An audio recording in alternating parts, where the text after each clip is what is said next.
Hello, everyone, and welcome to our next in our Hall of Fame series. It's my absolute pleasure today to introduce our latest Hall of Famer. This man has quadrupled the size of his service accommodations business. He's doubled the size of his HMO agency business. He stepped out of his existing cleaning business. And to top it all off, as if those three things weren't enough, he's also lost 20 kilos in the process. Absolutely incredible. So, Ollie, please tell us who you are, where you're from, and what you're doing, please. How are you guys? So my name is Oliver, and we've got three companies. We've got House Share Heroes, which is the professional HMO management company. We've got Derby City Apartments, which is the rent to SA company. And then we've got Smith & Co Cleaning Services, which is the company that does all the cleaning for the HMO company and the service accommodation business. Awesome. So it all fits together quite nicely. And three different businesses there. So obviously quite an experienced entrepreneur. How long have you been in business for yourself, Ollie, and how long have you been on Property Entrepreneur? I've been doing HMO rent-to-rents for 10 years now. That's how we started out getting into property. The HMO management company has been running for just under 2 years. The service accommodation business has been running for about 2.5 years. And the cleaning business has been sort of running in the background for about 6 years when we're doing the rent-to-rents, just cleaning those. So yeah, it's not been long with the HMO management company or the service accommodation business.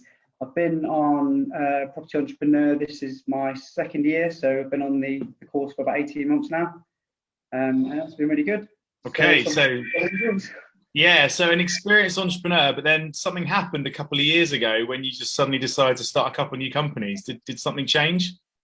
Yeah, so basically what happened is I was doing some business with a local letting agency whilst I was doing the rent-to-rent business. We took a few properties off them and I got to know the director quite well. And I said to him, do you guys manage HMOs? And he said, what's a HMO? And I was like, right, okay. I says, well, you understand HMOs quite well. This is what we do is rent to rent. We don't manage them. And it just came about that I went to view a potential property with a landlord. And he was like, I want X amount. We could offer him X amount. It just didn't work. There was a gap in the middle. I says, well, I could fill this property within 2 weeks. Like, no problem. So then I went and spoke to the director of the letting agency, and I says, look, so I've got a landlord here. He's got a property. I said, I can fill it. I says, we're not geared up for managing HMOs because we haven't got all the insurances and compliance and all that sort of stuff.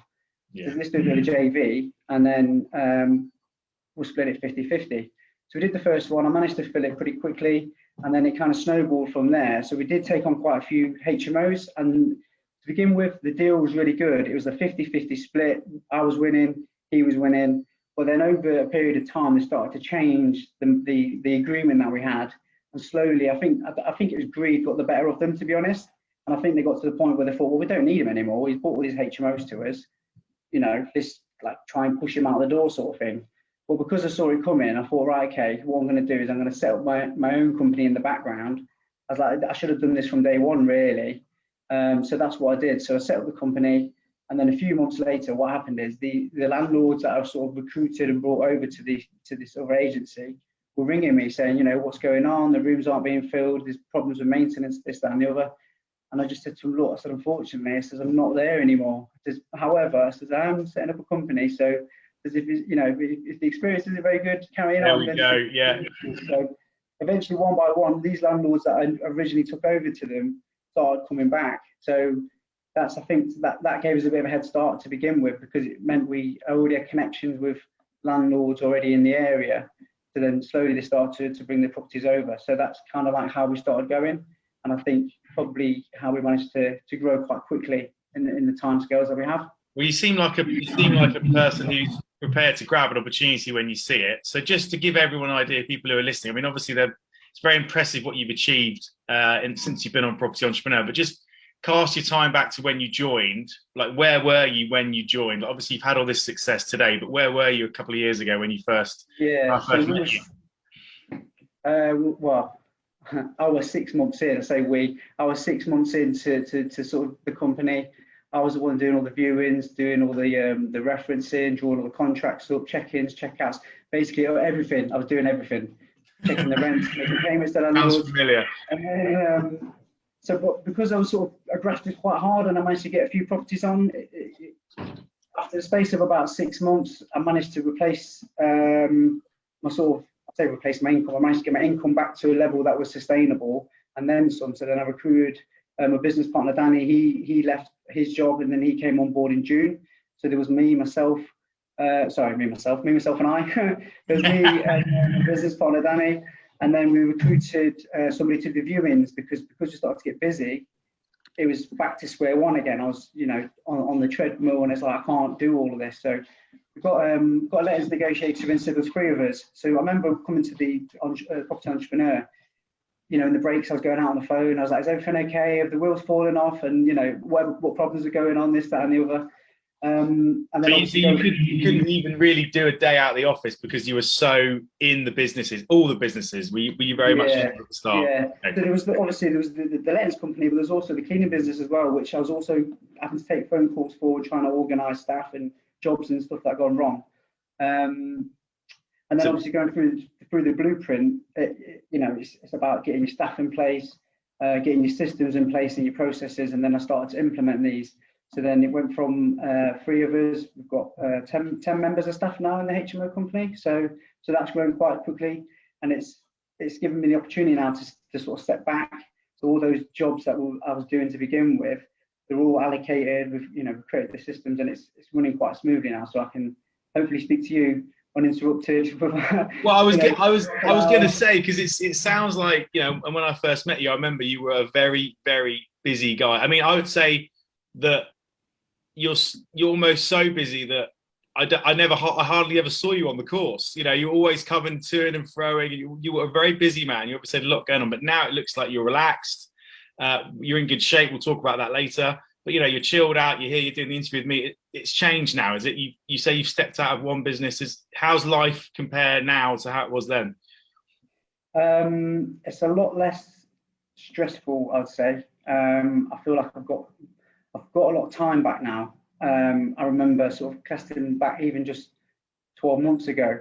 I would do a full day in the office, and then I'll go home, and then I'll probably do a full day again. So it'll be about midnight, 1 o'clock in the morning by the time I finished getting everything done that I needed to do.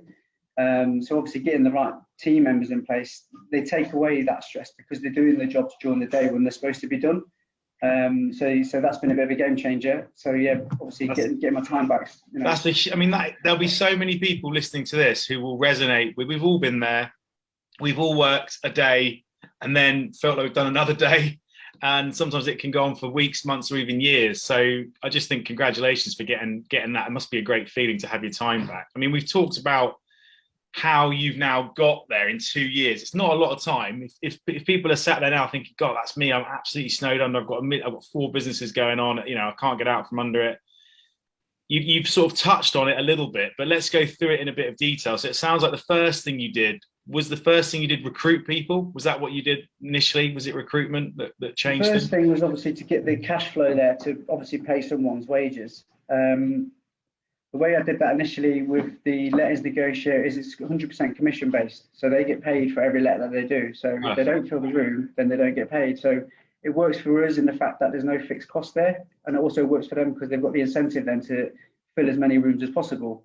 So that's how we did the first member staff. And then after we talk about that. Sorry to interrupt you, but it's just such a good point because people think they can't afford team members.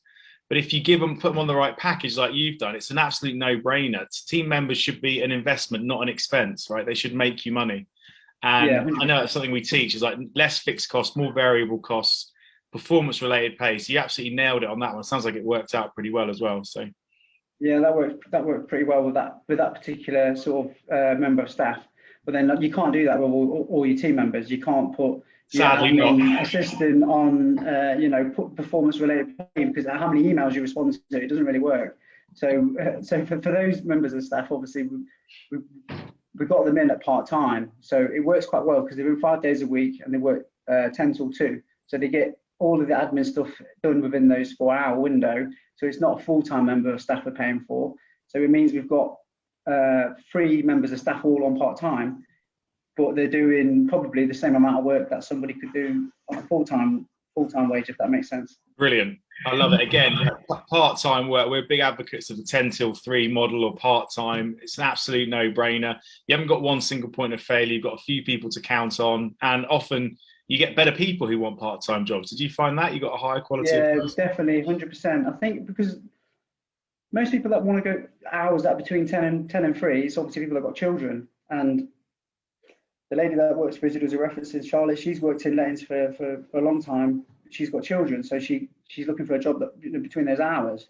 So it works quite well for us because we're getting an experienced member of staff on a part-time wage. So yeah, so that works, and it's worked really well with the cleaning business as well.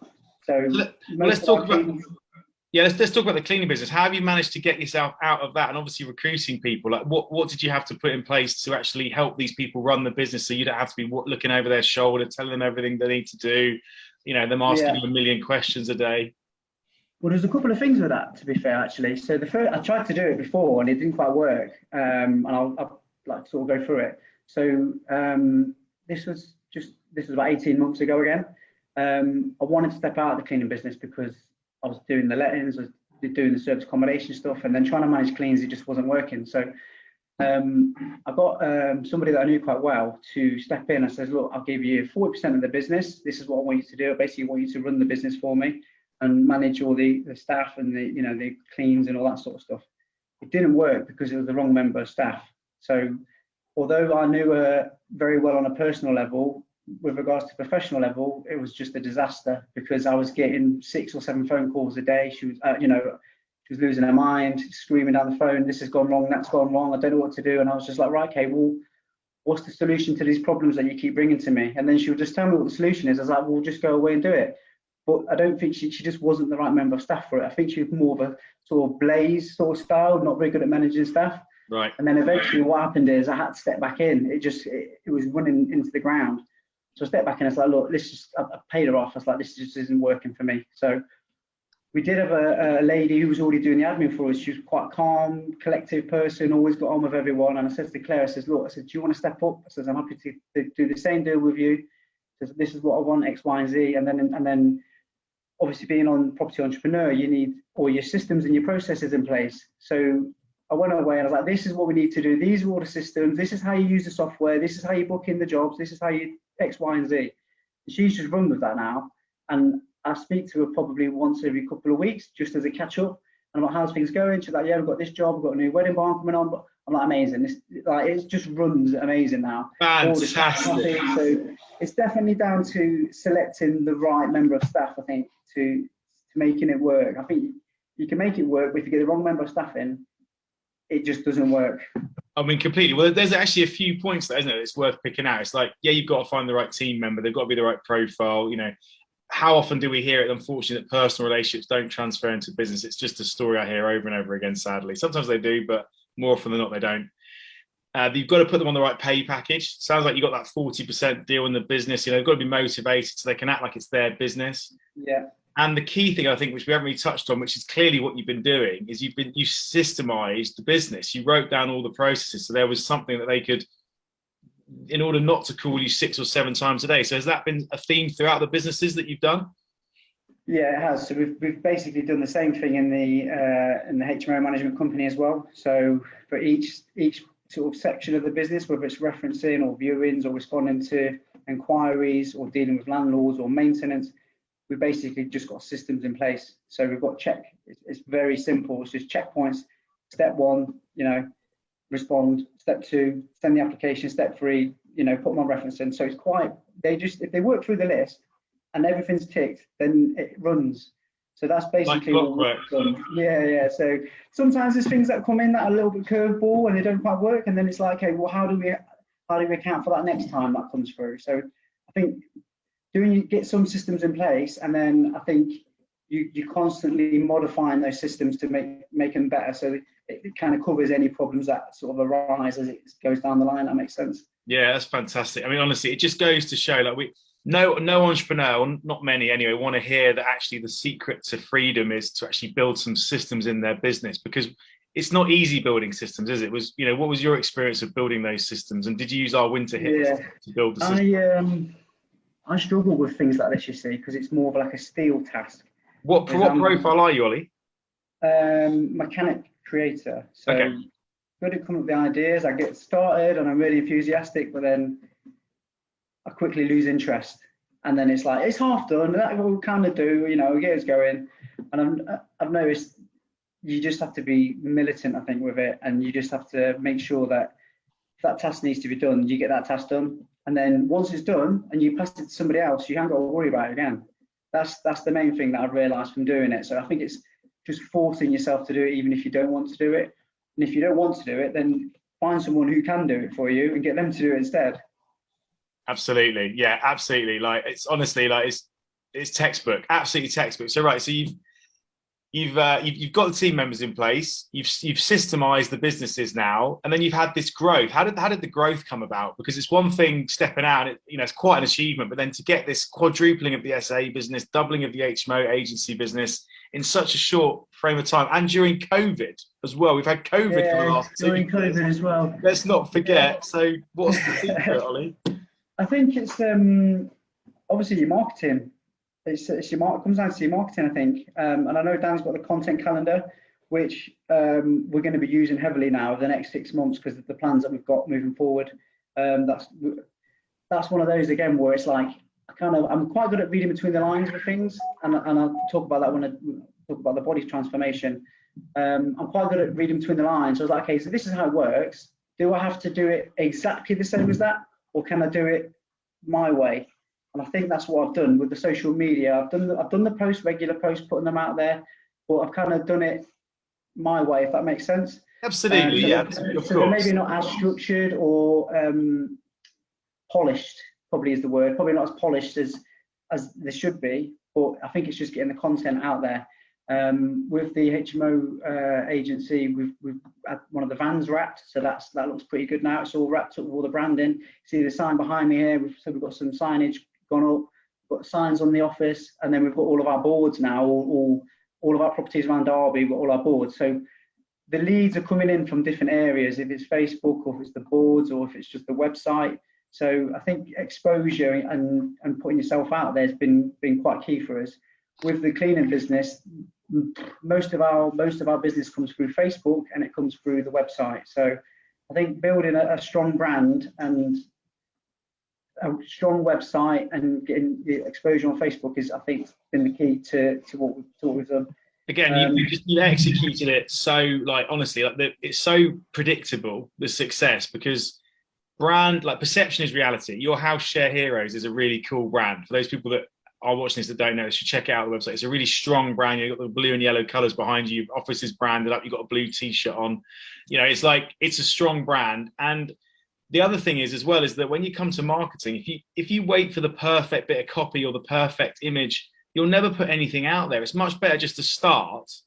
Like we say, start now, get perfect later. And it sounds like, yeah, you weren't perhaps doing it like perhaps Dan is executing it at his level. But the key thing is to get started. And look at the success it's brought you. So people who are sat there thinking, I'm not sure, it's not right, I'm not good enough, it's not correct.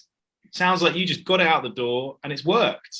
Yeah, I think that's definitely key. I think just getting yourself out there. I think just showing up. Now, this is probably something else which has worked quite well for us. So networking for me, I'm not very good at networking. I must be good at it because it's worked, but I don't enjoy it, if that makes sense. So going into a room with people that I don't know, I can't think of anything worse. Standing up on stage and talking to people, I can't think of anything worse. But I've just forced myself to do it. So I've gone to networking meetings and I've put myself in those positions that I don't like and I find uncomfortable, just because I have to do it, because I feel like this is what I need to do in order to get the connections and meet the landlords, go to the places where these people are, because they're your customers basically. So I think that's something else that I've done, which has massively helped over the last couple of years, is just networking, going to the meetings and just speaking to people that you don't know, putting yourself out there. Just showing up. I mean, that is a great one, isn't it? Just, you've got to be in the game to win it. Talking about games, can I ask you what is on your t-shirt, please? Because I can just use something like...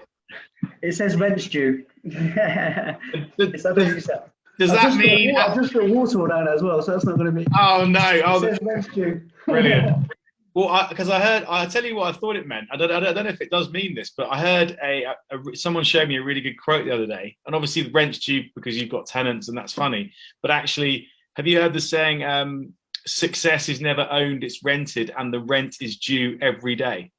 Oh, no, I haven't actually. That's a really good saying. That's a cool quote. And when I saw rent's due, I thought, I wonder if it says rent's due every day or rent's due today, because maybe showing up every day is actually what it's all about. That's what we're saying, isn't it? You turn up, you know, you want to get fit, you turn up at the gym every single day, right? That's just... Well, I was in the gym and I saw someone wearing a t-shirt that says rent's due, and I thought, I quite like that, obviously, because we're in lettings. So then I got Hannah, who does customized clothing. I was like, can you make me this t-shirt? And she put our branding on it, How's your hero? So I just I think it might be the same thing. I think that you might have had that quote on his t-shirt or whatever. Probably is, yeah. Here's me thinking it's about rent. So look, we've talked about, so we've just touched upon fitness, and obviously I said you've lost 20 kilos. You know, I mean, that is goodness knows that must have been a quarter of your body weight or something when you started. I don't know if you've worked it out. Yeah, I started at 89. 89, and so what are you now? I got down to 68. Wow. 68 when I did the photo shoot, yeah. So 21 kilograms, yeah. Fantastic. That is incredible. What spurred you to do that? Like, what's giving you the inspiration? What was the journey like? Like, how's it affected your business? I've got so many questions. Yeah. So it's affected it massively. Sorry, let me just turn this notifications off. Yeah, so it was the end of last year. You know, when I said to you earlier, I was doing like a full day at work, and then I was going home and I was doing putting another full shift, and I just felt like I was working, and then I was getting into bad habits. I was going home and I was picking up some beers on the way home, and I was having a few beers whilst I was carrying on working. And then over the space of about a year, I just put on quite a lot of weight, and it got towards the end of last year, and I just thought to myself, I was just like, I need to sort myself out. Like, I need to lose some weight. What's going on? Why am I doing this? So I started. This is while you're on Property Entrepreneurs. This was kind of like. While I was on Property Entrepreneur, yeah.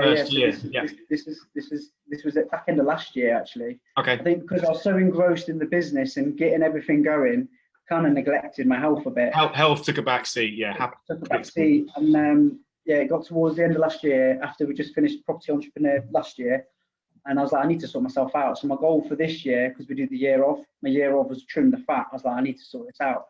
So I started the RNT body transformation 10th of January, and it was 22 weeks, and I managed to lose 20 kilograms or 21 kilograms in total. It's been a bit of a game changer, to be honest, because I think the main thing for me is probably like taking back control of what was going on in my life with regards to how I was living. I felt as if habits and things that were coming in were controlling me, and I wasn't in control of my health.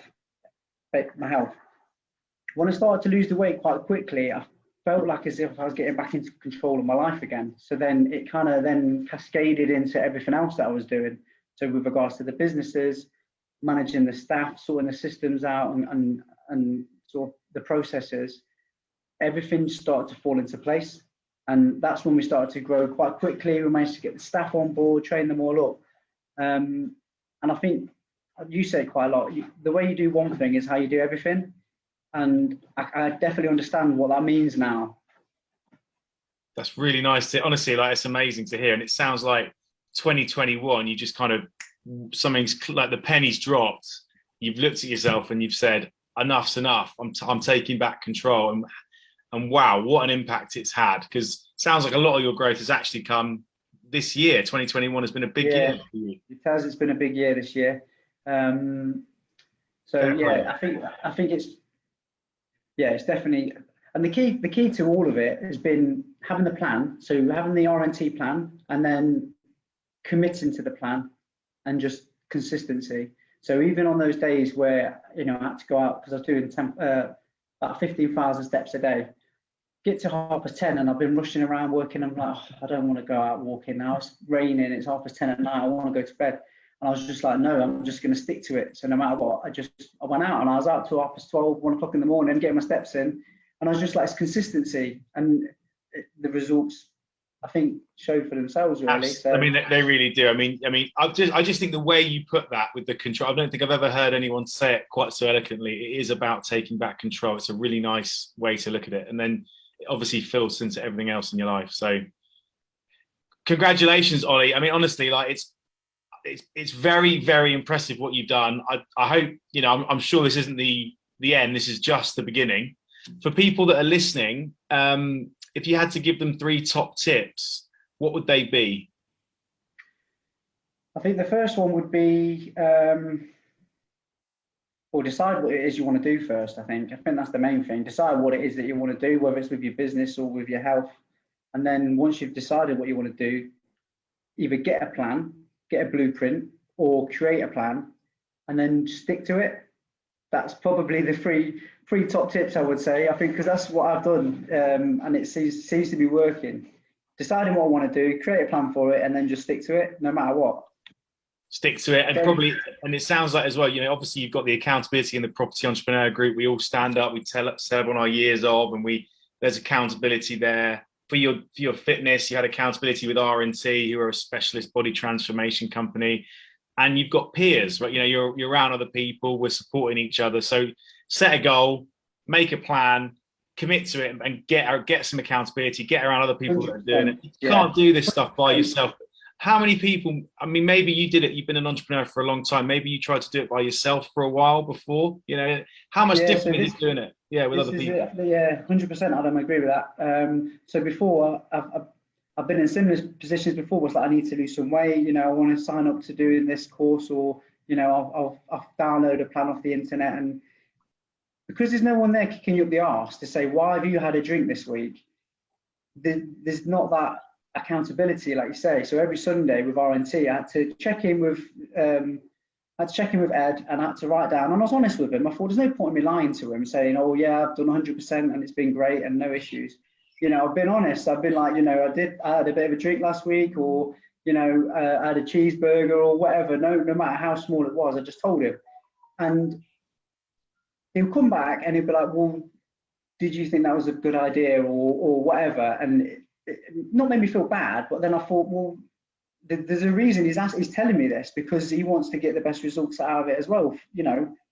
I'm paying him for him to give me the results. So if I'm not following the plan, he's kicking me up the arse every Sunday. So after that week, every week I was like, no, I've not been doing this, I've not been doing that, I've been sticking to the plan 100%. And then that's when you start to see the weight starting to fall off, because you're sticking to it. But you definitely need the accountability. Someone there, peers around you, that you talk to and ask them what you're doing. Have you done that yet? You said you was going to go out and get 4 HMOs. How are you getting on with that? Like, if no one's asking you those questions and it's just in your head, you can just go, oh, well, it doesn't matter.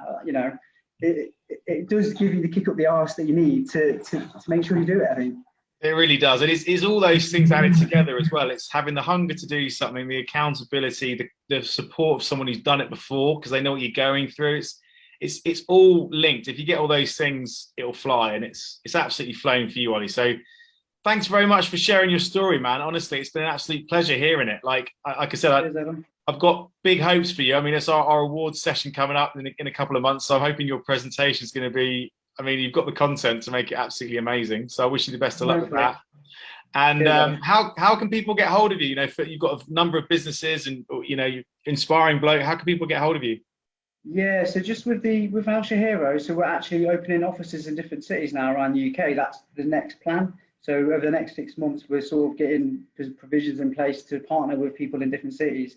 So we're going to basically launch as many cities as possible around the UK. So we are looking for partners to join us to open offices in different cities. So if anyone's interested, they can just visit our website, houseyourheroes.co.uk.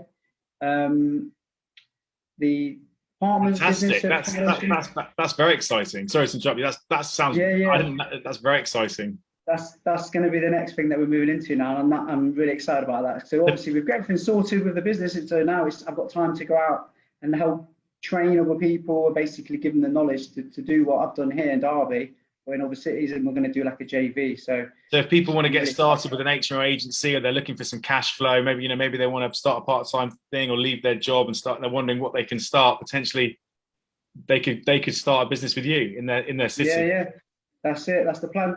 So yeah, houseyourheroes.co.uk. The apartments is derbycityapartments.com, and then the cleaning business is smithcocleanerservices.co.uk. So you can find us on the website, or if you go onto Facebook, hopefully we'll pop up because we've been doing quite a lot of social media, so we should be on there. Yeah, absolutely. Well, I'll make sure I send me the links to all those, and I'll put them in the post, and people can click the link in the description to go straight there if they want to get in touch. Perfect. Ollie, thanks once again. Congratulations for making the Property Entrepreneur Hall of Fame. It's an absolute pleasure working with you, and I'll look forward to seeing you. Well, I think I'm seeing you tomorrow for our next workshop. Yeah, perfect. Cheers, Adam. See you next Good man. Take care. Bye-bye.